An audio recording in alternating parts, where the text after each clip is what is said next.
A city under fire. Shootings are on the rise and so are car break-ins. New data shows the two are connected. What's being done to curb the violence? Can one conversation at a time help break the cycle of violence? I'll talk to one Milwaukee business leader who not only believes it, he's doing it. He's my constant companion. Helping local veterans in the worst time of their lives. Coming up tonight, I'll show you how this service dog named Oliver is making a big difference in Sheboygan County Court. Everywhere I go. TMJ4 News at 6 starts now. Good evening. We are hearing from Milwaukee Police Chief Jeffrey Norman for the first time since the weekend violence that injured more than 21 people. My co-anchor Charles Benson live at Carver Park tonight as we try to highlight the good across Milwaukee while also fulfilling our obligation to get to the bottom of the negative. Charles?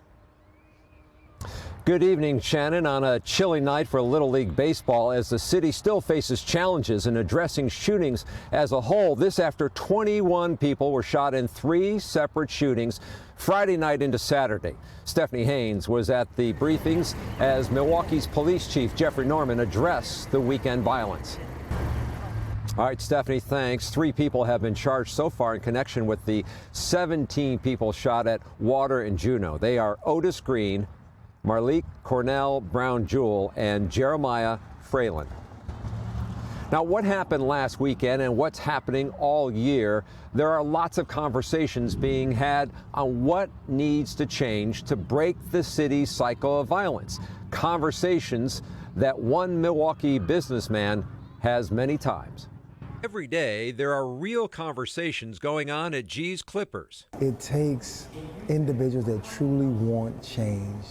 But every third Monday of the month, Golan Smith, better known as G, hosts Real Men, Real Talk at his business. 5 years of hard, honest conversations about life and being men. Sometimes he just needs some guidance. He just needs an ear, or a shoulder, if you will, from another man. G is not new to the conversations. He's been having them for 25 years with customers and repeat clients. When our conversation turned to last weekend's violence downtown and this year's record pace of homicides, G isn't giving up hope through all the heartache. Do you think there is a resolve to address these issues and try to make a difference? You're pausing.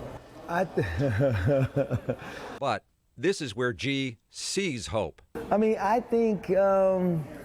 I think the community leaders that I have spoken to, the business owners that I have spoken to, they are open for ideas, open for things, how they can be involved, if you will. One change he's hoping for is a return to midnight basketball leagues as the summer approaches. They were prominent in the late 1990s. Something that my good friend Skip Robinson did back in the days was midnight basketball, man. It's so interesting you bring that up. I'm trying to get a hold of him. That's what he did in the 90s. When I tell you, yes. Do we need that? Without a doubt. G also believes one thing hasn't changed, and it doesn't take money or resources to get it done. This is a tough hill to climb that we are experiencing right now, because these kids need love. They need love. All right, Charles, you touched on what G said, but is there any push to bring back the midnight basketball leagues that were an outlet for young people in the 90s?